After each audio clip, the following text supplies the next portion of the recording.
আসসালামু আলাইকুম প্রিয় দর্শক, যুক্তরাষ্ট্রের সঙ্গে বাংলাদেশের যে বাণিজ্য চুক্তি হয়েছে, যেটা নিয়ে আমি নিজে অনেক দিন ধরে উদ্বিগ্ন ছিলাম এবং এটা নিয়ে নানা কথা আমি বলেছি এবং আরও অনেকেই বলেছেন, বিভিন্ন জায়গায় লেখালেখি হয়েছে। এটা নিয়ে গতকালকে আমি একটা কন্টেন্ট করেছিলাম এবং সেই কন্টেন্টের সূত্র ছিল দৈনিক প্রথম আলোতে প্রকাশিত শওকত হোসেন মাসুমের লেখা একটা ডিটেল রিপোর্ট। এবং সেই কন্টেন্টের শেষ দিকে আমি বলেছিলাম যে মাসুম সাহেবের এটা ছিল প্রথম রিপোর্ট, এরপরে উনি আরও একটা রিপোর্ট বিশ্লেষণ করে করবেন এবং আপনাদের সবাইকে সেটা আমি পড়ারও অনুরোধ করেছিলাম। আমার ধারণা আপনারা পড়েছিলেন এবং আমিও পড়েছি এবং আমি পড়ার পর আমার কাছে মনে হয়েছে এই বিষয়টা নিয়ে আপনাদের সঙ্গে শেয়ার করা উচিত। একই বিষয়, প্রায় একই রকম বিষয়, তারপরেও আমি কেন শেয়ার করতে চাচ্ছি সেই বিষয়টা আপনারা আমার এই অনুষ্ঠানটা যদি পুরোটা শুনেন তাহলে বুঝতে পারবেন।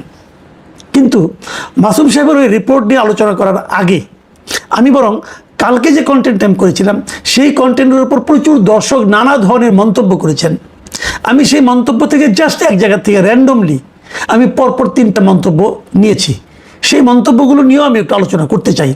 যেমন একটা মন্তব্য লিখেছেন উত্তম আকাশ, তিনি লিখেছেন, ভাইজান এই চুক্তি যেদিন বাতিল করবে সেই দিনই এই সরকার পতন হবে, আপনি লিখে রাখেন 100% গ্যারান্টি।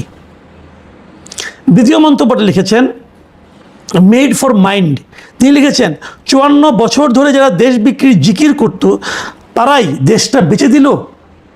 এবং 3 নম্বর মন্তব্যটা যেটা পড়ছি আমি, গিয়াসউদ্দিন, তিনি লিখেছেন আমাদের দেশের স্বার্থে এই চুক্তি অবিলম্বে বাতিল করা হোক। আমি এই 3টা মন্তব্য নিয়ে একটু কথা বলি। আমি নিচের দিক থেকে পড়ি।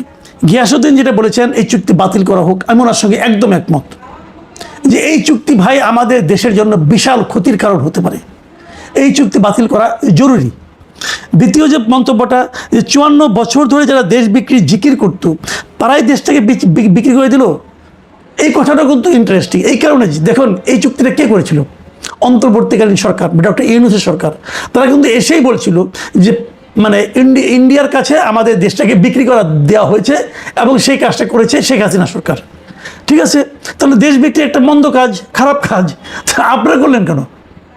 এই প্রশ্নটা কিন্তু করেছেন যে তাহলে এই কাজটা আপনারা করলেন কেন? এবং ভারতের কাছে আওয়ামী লীগ কীভাবে দেশ বিক্রি করেছে তার কিন্তু প্রমাণ আপনারা গত যে 1.5 বছর আপনার দায়িত্বে ছিলেন আপনারা দিয়ে দিতে পারেন নাই। প্রথমত, যদি ভারতের সঙ্গে সে ধরনের কোনো দেশ বিক্রি ধরনের চুক্তি আওয়ামী লীগ করে থাকে সেই চুক্তি আপনারা বাতিল করতেন। আপনারা কোনো চুক্তি বাতিলও করতে পারেননি। মাঝখান থেকে আপনাদের এক উপদেষ্টা আসিফ মাহমুদ সজীব ভুইয়া উনি একবার একটা তালিকা দিলেন, দিয়ে বললেন যে এই চুক্তি আমরা বাতিল করেছি। পরে দেখা গেল যে পররাষ্ট্র বিষয়ক যিনি উপদেষ্টা ছিলেন তৌহিদ হোসেন, উনি বললেন যে ওই ধরনের কোনো চুক্তি ভারতের সঙ্গে আমাদের কখনোই হয় নাই। মানে আসিফ মাহমুদ সজীব ভুইয়া পুরাই হাওয়ার উপরে একটা মারি দিয়েছেন। মানে মানুষ কতটা দায়িত্ব জ্ঞানহীন হলে পরে এ ধরনের আচরণ করতে পারে এবং দায়িত্বের একটা পদে থেকে তারপর যারা এরকম ফালতু কাজ করতে পারে তাদের কোয়ালিটিটা কোন পর্যায়ে একবার ভাবুন। আর প্রথম যে মন্তব্যটা করেছেন উত্তম আকাশ, তাকে বলি ভাই, এই যে আপনি বলছেন না যেদিন চুক্তি বাতিল হবে সেই দিনই এই সরকার চলে যাবে, আপনি 100% গ্যারান্টি দিচ্ছেন, এটাই হলো গিয়ে জুজুর ভয়। এই জুজুর ভয়টাই আমার ধারণা আমাদের বর্তমান পররাষ্ট্রমন্ত্রী এই সরকারকে দেখিয়েছে। আমার ধারণা ভুলও হতে পারে, আপনার ধারণা সঠিকও হতে পারে, কিন্তু আমি মনে করি এত তাড়াতাড়ি যদি হয় না রে ভাই, এত তাড়াতাড়ি হয় না তো কিছু।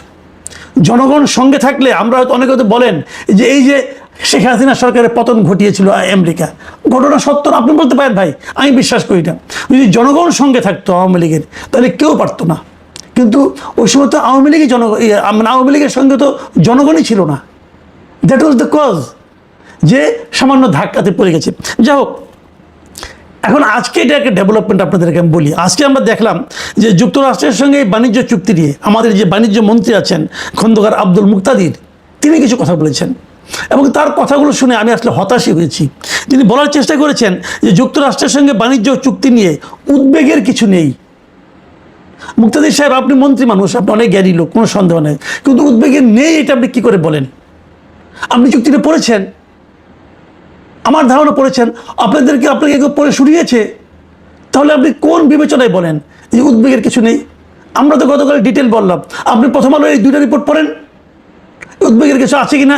দেখুন, আজকে প্রথম আলো যে এই রিপোর্টটা হয়েছে, সেই রিপোর্টের একদম শুরুটা কি হয়েছে আমি আজকেও আবার পড়ে শুনি আপনাদেরকে। আজকে সেই শিরোনামটা ছিল, যুক্তরাষ্ট্রের সঙ্গে বাণিজ্য চুক্তিতে বাংলাদেশের লাভ সামান্য, ক্ষতিই বেশি। এবং সেখানে লেখা হয়েছে যে যুক্তরাষ্ট্রের সঙ্গে করা পারস্পরিক বাণিজ্য চুক্তির কারণে বাংলাদেশ রাজস্ব হারাবে, বেশি ধরে পণ্য কিনতে হবে, যুক্তরাষ্ট্রের চাওয়া অনুযায়ী নীতি ঠিক করতে হবে এবং বাধ্যতামূলকভাবে অসংখ্য শর্ত পালন করতে হবে। বিপরীতে এই চুক্তির ফলে যুক্তরাজ্যের বাণিজ্য বাড়বে, নিজের ভূ রাজনৈতিক কৌশল অনুযায়ী বাংলাদেশকে নীতি নিতে বাধ্য করতে পারবে এবং এর বিনিময়ে বাংলাদেশকে তেমন কোনো ছাড় দিতে হবে না। সব মিলিয়ে এই চুক্তির ফলে বাংলাদেশের লাভ অতি সামান্য, ক্ষতি বেশি। এই যে রিপোর্টার লিখলেন, আর আমাদের বাণিজ্যমন্ত্রী বলছেন এটা নিয়ে উদ্বেগের কিছু নাই, যে চুক্তির কারণে আমার ক্ষতি বেশি, লাভ খুবই সামান্য, সেই চুক্তি নিয়ে আমি উদ্বিগ্ন হব না? আমি মুক্তাদি হিসেবে কথা শুনে হতাশ। আমি বুঝতে পারি না, উনি আমাদের বাণিজ্যমন্ত্রীর দায়িত্ব নিয়েছেন, উনি আসলে কার পক্ষের লোক? উনি কি দেশের জনগণের পক্ষের লোক নাকি যুক্তরাষ্ট্রের পক্ষের লোক? আমি কিন্তু এই প্রশ্নটা করতে চাই। উনি নানা রকম পাইরেনারে ব্যাখ্যা দিয়েছেন। উনি বলেছেন কি, শুনেন ওনার কথাটা একটু আপনাদেরকে পড়েই শোনাই। উনি বলেছেন যে বর্তমান সরকার এই চুক্তির সূচনাকারী নয়, তবে রাষ্ট্রীয় ধারাবাহিকতার অংশ হিসেবে উত্তরাধিকার সূত্রে পেয়েছে। রাষ্ট্রের মধ্যে সম্পাদিত কোনো চুক্তি ব্যক্তিগত চুক্তির মতো নয় যে ইচ্ছে মতো বাতিল করা যাবে। এটি একটি বাস্তবতা এবং আমরা সেটিকে দেশের বাণিজ্য ও বিনিয়োগ সম্প্রসারণে সর্বোচ্চভাবে কাজে লাগাতে চাই। আমি এই কথাটা বলতে চাচ্ছি যে প্রথম যে ব্যাখ্যাটি বলেছেন, এই চুক্তি আমরা সূচনা করি নাই, আমরা উত্তরাধিকার সূত্রে পেয়েছি, কথাটা শতকরা 100% ঠিক। এইটার সূচনা করেছে অন্তর্বর্তীকালীন সরকার। তারপরে যদি তুমি যে কথাগুলি বলেছেন, সেই কথাগুলি নিয়ে আমার আপত্তি। উনি বলতে যাচ্ছেন এটা আমরা ইচ্ছা করলে বাতিল করতে পারবো না, এটা ব্যক্তিগত চুক্তির মতো নয়, রাষ্ট্রীয় চুক্তি বাতিল করতে অনেক সমস্যা হয়। আচ্ছা, চুক্তি বাতিল নিয়ে আমি একটু পরে বলছি। তারপর উনি বলছেন এটি একটি বাস্তবতা এবং আমরা সেটিকে দেশের বাণিজ্য ও বিনিয়োগ সম্প্রসারণে সর্বোচ্চভাবে কাজে লাগাতে চাই। আপনি কিভাবে কাজে লাগাবেন?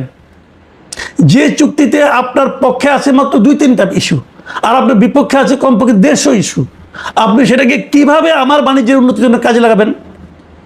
ভাই, মিষ্টি মিষ্টি কথা বললে কি চিরা ভিজবে? আচ্ছা, আমরা এখন ওই পয়েন্টে যাই। ওই যে বলা হয়েছে যে এই চুক্তিটা বাতিল করা যাবে না, এই কথাটা ঠিক না। আমি কালকেও বলেছিলাম আপনাদেরকে যে 60 দিনের নোটিশে এই চুক্তি বাতিল করা যাবে, কিন্তু এটাই সর্বোচ্চ না, আরও ঘটনা আছে। চুক্তি বাতিল করা খুবই সহজ। সেই বিষয়টাও এই মিস্টার শওকত হোসেন মাসুম আজকে তার রিপোর্টে বলেছেন। প্রথম আলো রিপোর্টে যদি আপনারা একটু পড়েন তাহলে দেখবেন সেখানে উনি জানিয়েছেন যে জিনিসটা, যে এই চুক্তিটা হয়েছে 9 তারিখে, ফেব্রুয়ারির 9 তারিখে, এবং 17 তারিখে তারেক রহমানের সরকার দায়িত্ব নিয়েছে। 20 ফেব্রুয়ারি, ভালোভাবে শুনবেন এই কথাটা, 20 ফেব্রুয়ারি যুক্তরাষ্ট্রের সুপ্রিম কোর্ট এই পাল্টা বা পারস্পরিক শুল্ক আরোপ বাতিল করে দেন। মানে ট্রাম্প যে শুল্ক আরোপটা করেছিল সবাইকে ভয় দেখানোর জন্য, যে আপনার উপর 50%, আপনার উপর 25%, এই যে ট্রাম্প যে কাজটা করেছিল, এই কাজটা ট্রাম্প করতেই পারে না, এই কথা বলেছিল যুক্তরাষ্ট্রের সুপ্রিম কোর্ট। এবং যুক্তরাষ্ট্রের সুপ্রিম কোর্ট বলেছিল যে এই ধরনের শুল্ক আরোপ করতে পারে কেবলমাত্র যুক্তরাষ্ট্রের কংগ্রেস, প্রেসিডেন্ট পারে না। প্রেসিডেন্ট পারে, যে কাজটা করতে পারে সেটা হলো যে জরুরি পরিস্থিতিতে সাময়িকভাবে আমদানি পণ্যের উপর সর্বোচ্চ 15% পর্যন্ত বাড়তি শুল্ক বসানো যায়, তবে এরও মেয়াদ হবে সর্বোচ্চ 150 দিন। তার মানে প্রেসিডেন্ট ট্রাম্পের পক্ষে একার পক্ষে সেই শুল্ক আরোপ করা সম্ভবই নয়। তো যে জিনিসটা সুপ্রিম কোর্ট, মানে যুক্তরাষ্ট্রের সুপ্রিম কোর্ট বাতিল করে দিয়েছে, সেইটা নিয়ে আমরা কেন জুজুর ভয় পাচ্ছি, এই জায়গাটাতে আমি বুঝি না। ইন্টারেস্টিং হলো, যেদিন তারা বাতিল করে দিয়েছে তার আগেই আমরা তড়িঘড়ি করে চুক্তি করে ফেলেছি। কেন? স্বার্থটা কার, মজাটা কার? এই প্রশ্নটা কিন্তু আমি বারবার করছি। আরও একটা কথা আপনারা জানবেন, সেই জিনিসটাও কিন্তু আমি প্রথম আলো রিপোর্টে পেয়েছি। সেখানে উনি বলেছে, আমি যে কথা বলেছিলাম সেটাই ওনারা আরও ক্লিয়ার করে লিখেছেন। সেখানে লেখা হয়েছে যে এই চুক্তিটা কিন্তু আসলে এখনও কার্যকর হয়নি। যুক্তরাষ্ট্রের কর্মকর্তারা কিন্তু বাণিজ্য মন্ত্রণালয় অমুক তমুক সঙ্গে দৌড়াদৌড়ি করতেছে চুক্তিটা কার্যকর করার জন্য, কিন্তু এটা এখনও কার্যকর হয় নাই। কার্যকর হওয়ারও একটা নিয়ম আছে। সেই নিয়মটা হলো যে চুক্তিতেই বলা আছে যে দুই পক্ষ নিজেদের আইনি প্রক্রিয়া শেষ হওয়ার কথা লিখিতভাবে জানাবে এবং জানানোর পর এর 60 দিন পর চুক্তিটি আনুষ্ঠানিকভাবে চালু হবে। তবে চাইলে তারও পরে এটাকে ঠিক করতে পারবে, তারা কবে চালু করবে। তার মানে এখনো আইনি প্রক্রিয়ায় চূড়ান্ত হয় নাই, কিন্তু তার মানে এই চুক্তি এখনো কার্যকর হয় নাই। যে চুক্তি কার্যকর হয় নাই এবং যে ধরনের চাপ দেওয়ার ক্ষমতা প্রেসিডেন্ট ট্রাম্পের নেই বলে যুক্তরাষ্ট্রের সুপ্রিম কোর্ট জানিয়েছে, সেই চুক্তি আমাদের পালন করতে হবে কেন? কেন আমরা বাতিল করতে যাব না? আমাদের তো কোনো সমস্যা নাই। এবং সবচেয়ে দুঃখজনক কথা জানেন, যে কথাটা বলে আলোচনাটা শেষ করব, দুঃখজনক হলো এই চুক্তিটা হওয়ার পর এখনো যেটা বাস্তবায়িত হয় নাই, কার্যকর হয় নাই, কার্যকর করার প্রাথমিক ধাপও হয় নাই, মানে আইনি প্রক্রিয়াই শুরু হয় নাই, সেই চুক্তিতে থাকা এই যে বোয়িং বিমান কেনাকাটার কাজটা আমরা কিন্তু অলরেডি শুরু করে দিয়েছি। তো এই বোয়িং বিমান কেনার কাজ শুরু করলাম কেন?